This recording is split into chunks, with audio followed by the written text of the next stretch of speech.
Hello everyone, it's week 3 of the mini month of May prompt in the Facebook group, the Mixed Media Emporium, and the challenge for this week is to create a mini journal. Now, Kylie and I are doing something a little bit different this week because we both received some happy mail from our lovely friend Maggie Sanderson, who runs a carers group very close to where I live in Hereford. Because of COVID, the group hasn't been able to meet together, so Maggie has been putting kits for the carers and sending them out in the post.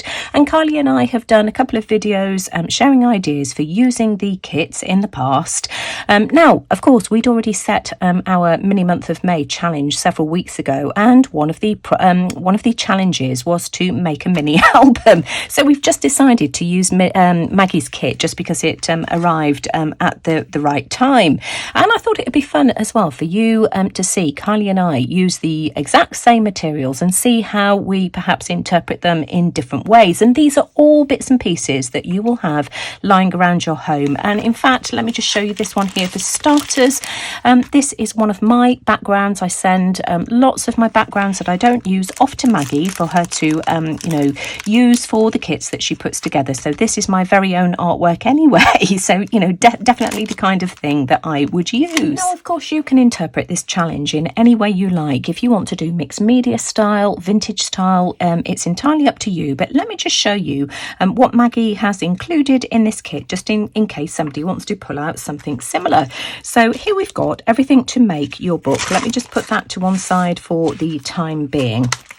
And what we've got here is a piece of watercolour paper here with, I think I've got acrylic paints, watercolours, all sorts on here. And I think I must have used some kind of iridescent medium, because I don't know if I hold this to the light, whether you can see that gorgeous shine. You probably can't see it. So we've got something to use for the cover. Maggie has also included, I think this is a piece of cartridge paper, A4 size, letter size, folded into 4 that we can use for the pages. And then a few little embellishments here. Let's just have a look and see what's inside this packet. I've deliberately not opened this just so that this is a surprise for me too. So we've got some gorgeous trim. Isn't that pretty? A little butterfly here. Love that. Some elastic, various beads, buttons, some more trim. So we've got that to play with as well. Of course, don't forget, you can use packaging as well. Maggie sent this out in this gorgeous lemon yellow striped packaging, so maybe I can incorporate that too. She is also encouraging the group to do something with envelopes this month as well. So she's included an envelope pack, and I debated whether to share these with you or not, but I thought I might be able to include these in my mini journal. So let me just show you what Maggie has included. She's given an example here with some bits and pieces that I do believe are for labels on the front. So we've got those, but I thought I might be able to incorporate these into my mini journal. This is just a piece of paper here from a colouring book, it looks like. Another piece of folded over paper here, and a piece of origami stroke scrapbooking paper. And we've also got this little pack of embellishments here, if I can get into them. So let's have a look and see what's in this little pack. We've got some word confetti, as Maggie likes to call it. Love that term. So we've just got a little tag here, some thread, a couple of brads in different sizes. My goodness me, I don't think I've ever seen brads that are that tiny. So we've got those. And then some word confetti. So books, what does it say? And inspired on the other side. So let me put my thinking cap on and see what I can come up with. So let's start off by making our cover. This is just a bit too bright and bold for my liking at the moment. I obviously loved it at the time. I'm just going to use some gesso, and I'm just going to water it down with just a bit of water, and I'm just going to apply this over the top, which will just tone it down. You'll still be able to see all those lovely colours, but it just won't be quite as in your face. So I don't want to be too particular about doing this. Now I'm just using a baby wipe just to go over that gesso, just to remove some of these streaks. It's also taking away a bit of the paint as well, and I'm really happy with that, because where the gesso has settled, you can see these beautiful dendritic patterns that I clearly got going on in the background. So happy with that now. Now I've just made a couple of score lines using my scoreboard in this journal cover. If I show you on the other side, that's what it looks like. Now I've used the tool that comes with it. If you don't have that, just measure and use a blunt knife. You don't want anything sharp, because of course it's just going to cut through it. Just use a blunt knife just to make some scores. This is the side you want to score on, and then you fold it this way, and it just stops anything tearing. Before I start decorating the outside, I just want to decorate the inside, and I've pulled out here just 3 colours of distress ink. I've got crushed olive, shabby shutters and peacock feathers. Not sure I'll use the crushed olive, but I certainly want to use this. I'm just going to add some colours here to the inside. We'll use some of the peacock feathers as well. These colours go really well with the colours that are on the outside of the journal, hence why I'm using them. And let's go for it. Let's use some of the crushed olive as well, seeing as we've got it here. And I'm just going to use that baby wipe that I used earlier just to blend these colours out. Love the texture that we've got going on here as well. And of course now the two match really well together, and we've got some colour, really easy colour on the inside. We can use some more of this if we want to. I love this colour here. This is shabby shutters. Isn't that beautiful? And I love the way that it's picking up the detail from where I've scored. So yeah, like that. And we can always spray with some water as well, if I could find my water bottle. Of course, we know that you know, distress inks react to water, so let's just spray some on and see what happens. This will start moving around like this. Isn't that pretty?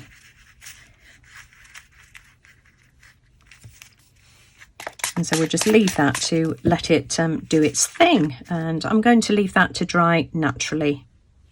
Now I just want to decorate the cover of this journal. We've got this butterfly which goes absolutely beautifully with this. I do want to cut off this plastic body. So what I'm going to do is just use my jewellery pliers. You could use a craft knife for this, just to cut that plastic off the back. You could use small scissors as well, nail scissors. It's not difficult to cut through this. Here we go. It's a coming. And so I'm just going to take that off. We'll cut this side here as well. I've got a feeling it's sewn through in some way to the other side, so I'm just going to snip that there like that. There we go. And then we can just tidy up this body. Does it need it? In fact, no, I think that's absolutely fine, because what my intention is to stick that back on, but of course that will mean that it's much flatter. Love that. So there we go, that's that done. And I'm just going to use some 3-in-1 just to stick that back on, and then I'll set that aside for the glue to grab. So just put some along here on the raised areas like this, and stick that back onto my butterfly. And then I can just set that to one side for the glue to grab. Just make sure I get it in the right place. There's a hole there that part of the body slots into. So I'm just going to set that onto a piece of parchment paper, if I can find some. Deli paper here, that will do, just until that glue dries. And then to make sure that the inside front cover is in keeping, I've got a piece of a napkin here. This was from one of our UK supermarkets. I think this was Tesco's. I've got the second layer of the napkin here, and you can see that the butterflies are still really nicely visible, and I'm just going to glue that down to the inside cover, just so that we've got a subtle layer of butterflies. And I'm just going to use matte medium to do that. So we'll just add a bit of matte medium on here like this, grab myself a paintbrush. Hold on, bear with me. Just spread this out and stick that down as well. And then we've got a subtle layer of butterflies just for the inside cover. Just pop this on, just like so. Smooth that out really gently. In fact, we'll use some more matte medium just to make sure that that's firmly glued down. Just start from the center. Just use a really soft brush as well, because you know napkins are fragile and tear really easily. I need a bit more matte medium than that. Watered down PVA glue would work in the same way. So we've still got that lovely green distress ink showing through. Just keep adding your glue as you need it. Now I've trimmed quite close to the edge, and you can see that I'm just using an emery board here just to file the excess napkin away. Just cut as close to the edge as you can, and then file it with the rough side of an emery board. You could use sandpaper as well if you don't have an emery board, and it just comes really easily and neatly away. So that's that done. Really happy with that. I've also rounded the edges using my small X-Cut corner rounder. I've got two sizes, and I was asked about these the other day. They're the X-Cut brand, and they do a small and a large. You can see what size it is just in the thumbnail portion here. They just do the two sizes, and I use the small.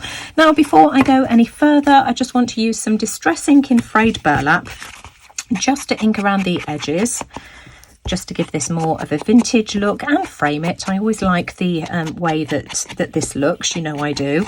And I'll do this on both sides. The ink is now dry around the edge of my little book, so really happy with that. And before I do anything else, I just want to add the cord. Now, I don't know whether you can see that this is starting to unravel, and that's normal. What I'm going to do is take a small pair of scissors. Let's just get rid of any of the excess. I'm not quite sure how far down this goes. There we go, just like that. And I've got one of these doodads. You could use a regular lighter, and what I'm going to do is just very carefully just touch the flame to that, and it will just melt the ends and just stop it fraying any further. Just going to come in just around the edges, just like this. And because of course it's plastic, that will melt, and it will just stop it fraying anymore. So we'll do the same with this end here, just like that. And it will also make it easier to pop some beads on the ends to decorate it as well. Just be careful when you're doing this, you know, just touch it really lightly. I don't want you setting your house on fire. There we go, just like that. Just do it in small batches just to get those ends to melt. There we go. There we go, that's it, job done. Now I just want to add the beads that were just in this little embellishment pack here. And of course, now that I've got rid of those frayed edges, hopefully this will be much easier to thread these beads on. I'm just going to really carefully twizzle these around and hope that they come out the other side. Yep, there we go. And then I'm just going to tie a knot right on the end here, just like this, just to stop the bead popping through. And I'll do the same on this end here as well. Which end looks the widest? Just twizzle as you go, and it should go through pretty easily. There we are, just like that, and tie a knot in the other end as well. Now I find it easier just to do this before you tie the elastic to the journal, but of course you can do it the other way around if you want to. It's entirely up to you. Okay, so now that we've got both of our beads on the end, just give it a bit of a tug just to stretch the elastic, and I want to tie this in the middle of the journal like this, and this is what's going to hold the signatures. Now this is a bit of a tight squeeze, but it will fit. I'm just going to wrap that bead through there like that. Just let that form a natural loop like that, and you know, that's just made a really nice little embellishment to the top of the journal. You can have it in the middle if you want to, wherever you want it. The threads were just a little bit too long, so again I've trimmed those and fused them in exactly the same way. So that's what we've got so far. So now we just need to sort out some pages to go inside. Bring back the cartridge paper that Maggie included within the kit, and of course it's folded into 4. What I'm going to do is just trim here and here, just so that I've got 4 separate pages, and as soon as I've done that I'll be straight back. So I've cut these down into 4 equal pieces, and I'm just going to fold these in half as well, just like this, and we might need to trim these down a little bit, but let's just fold these over first so that we can see what we've got to play with, just like so. And let's have a look. Do these fit? You see, they're more or less the right height. I could do with taking just a smidge off the top, but they're too wide. Let's have a look. What does this measure? This measures just about 7 centimeters. I'm going to trim them down to 6.5 in width and just take a tiny smidge off the top. So I've trimmed these down, and those are now the perfect size to just fit inside here. But before I pop them into the elastic, I just want to round the corners of these as well, just to match the cover. So here we go.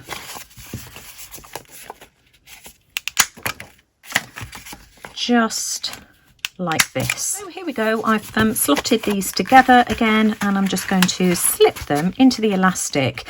And the nice thing about having an elastic closure is that if you want to use this as an art journal, then you know, you can just really easily just slot the pages out to work on them. But that's just the right amount for this tiny weeny little journal. I just want to add a closure to this journal, because if I hold it like this, you can see that it just doesn't want to lay flat. And of course I've got all of these little embellishments that were included in the kit. I've pulled out some embroidery floss here. I've got grey and I've also got white. I thought I had some silver elastic in my stash, but do you think I can find it? It might be buried away with my Christmas bits and pieces. Originally I was thinking that that grey might work quite well, but I'm going to use white just because I don't want to introduce too many more colours. I also want to use this pretty white button here. So what I'm going to do is, I've got this embroidery floss. Now you all know that I usually use a piece of bent over wire as a needle. This won't work because it just won't fit through the holes in the button. It's got really tiny holes. So I'm just going to twizzle the thread like this and just thread it through the holes. This is a 4-hole button, so I'm going on the diagonal like this. Let me just twizzle these together so that I can get it to go through the holes. So we'll pop that one through there, just like that. Let's pull a reasonable amount. I think that's probably enough. And my plan is that I can somehow attach my button like this, wrap it around, and then it will just wrap around like that. Now that's way too much floss and I don't want to waste it, so I just need to shorten that ever so slightly. Hang on, I'm getting all in a tangle here. I hope you can get my gist. So let's just pull this a little bit shorter. Let's see if that's better. Doesn't matter if it's a bit too long. Yep, you see, that's absolutely fine. So I'm just going to trim that.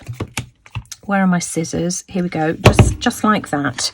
And then I think the easiest way to do this is to glue that button on using some 3-in-1 or glossy accents or something like that.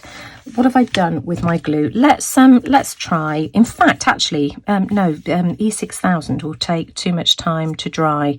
Let's just use 3-in-1, and I only want it in the centre here, like this. So just a small amount of glue, and I'm just going to try and centralise this. Doesn't have to be perfect, but there or thereabouts, just like that. And I am just going to use a bulldog clip. Let's just grab one just to hold that in place until that glue grabs. So we'll have that there like that. And whilst that glue is drying, I also want to add my butterfly embellishment, and I think I want that to go about there like so on the diagonal. And of course, because I've got rid of all of that bulk on the back, it's going to glue down nice and flat. Just going to apply glue here like so, and we can pop that on. Whilst I'm waiting for the glue to dry, I want to do something with this envelope here that Maggie included in the kit. Envelopes are just so easy to make. You can see that this is just a piece of rectangular paper, and it's been folded this way, folded down this way. Maggie has used a circle punch just to chomp out a bit here. What I plan on doing with this is just sewing around it. I'm going to start off by sewing here, and I'm going to sew all the way around like this, finishing at this bottom end. So that will be my closure, and then I'm just going to decorate it. So let me take this off to my sewing machine. This is what my envelope looks like. Isn't that neat? And of course, a really nice way of sealing an envelope. If you are not into sewing, you could of course glue the sides down. It really doesn't matter. Do whatever suits you. Now we've got this piece of gorgeous blue trim. This is just so pretty. Forget me not blue. I'm just trying to figure out which is the right size, and I'm just going to glue that down onto the bottom like that. Now, because we've got rounded edges, I need to just decide how I'm going to do this. What I think I'll do is I'll apply the glue along that sewn edge there like this. What have I done with my glue? I had it here a second ago. Here it is. Things just have a tendency to disappear on my desk. I'm sure yours is no different. So I'm just going to apply a generous amount of glue here, not too much because it would just bleed through the other side, and then make sure I get it the right way up. And what I'm trying to do is line this line here, the top of the circle, up with that glue, just so that I've got a straight edge to work with. In fact, actually, I can pull that further along. And what I want to do is just line it up on the outside so that those little circles are even. And I'm going to have to weight that down underneath a heavy book for a minute or two. Now, if I turn it over this way, I can tell whether I've got it straight or not. So you can see not quite. So let's just play around with that. That's good enough for me, so I'm just going to weight that down. This trim is pretty much dry, so I'm just going to trim on the edges just using my my fabric scissors. Just really carefully, let's go for that there like that. And again here, just being careful not to cut into the paper. I only wasted that amount as well. Woohoo! I'm proud of myself. Doesn't that look really pretty? I don't know whether you can see that there is a slight tear on the left-hand side of this envelope here. It was there from the very beginning, and I was hoping by sewing it would hold it together, but it hasn't really. I'm just going to use some micropore tape. I've had this from my first aid box. I'm just going to put a small amount. Let's try and get it straight right across there. You won't be able to see this, it's more or less invisible, and that will just hold it together, because it's just a shame, you know, to have to throw things away. And of course I don't want to send this out in happy mail and run the risk of it falling apart either. So I'm just going to trim that excess off like that, and that's, you know, as near to an invisible fix as I'm going to get. You could also have used maybe a piece of napkin as well, and used Mod Podge to glue it on, but that's worked well. That's fine. There we go, job done. Now, before I call this a day, I just want to use another one of these envelopes. What I'm going to do is grab a piece of deli paper, a glue stick, and I'm just going to glue the top flap down like this. Everything else is open. I haven't glued anything else down, because what I want to do is just fold this over, just like this. There we go. And I'm just going to tuck this into the centre of my journal. and this will add a really nice little tuck spot. So we've got a tuck area here, can you see, and a tuck area here, and we can just just pop some nice little notes or anything in that, and color wise it matches really well with the journal. Because this butterfly is vinyl, I've just used my heat tool just to melt it slightly, and I don't know whether you can see, we've just got the most wonderful dimension going on here, because what it's done is melted it slightly. It just looks absolutely beautiful, really happy with that. And so now all I'm going to do is slot my journal inside its little pocket, and that's it. What a nice little home for my journal to go. What a wonderful gift to give away to a friend. Let me just give you a really quick flip through of this cute little journal. Of course, we've got 4 pages here, which gives us 1, 2, 3, 4, 5, 6, 7, 8. We've got the little envelope in the centre, and then of course 8 more pages, so 16 sides to work on in this cute little mini journal. And then of course this really cute little closure. I just love how that's turned out. Really, really happy with that. So just to recap, the challenge for this week is to make a mini journal. Now mine measures 7 centimetres by 10.5 centimetres, so mine is quite small. You don't have to work this tiny if you don't want to, interpret this in any way to suit you. You don't have to do an envelope either, that's entirely up to you. But if anybody wants more ideas for handmade envelopes and how to use them, I've got a couple of other videos which I'll link in the description box below. But if you've enjoyed my video today, as always, I'd really appreciate a thumbs up. As I always say, it really does let YouTube know that you like what I'm doing. Do let me know what you think in the comments below. And most importantly, thanks for watching. Take care, everyone, and I'll see you all again soon. Don't forget to go and check out Kylie's video this week as well, just to see, what she's been up to. I can't wait to see how she's interpreted this kit and how different our ideas might be. See you all again soon. Bye for now.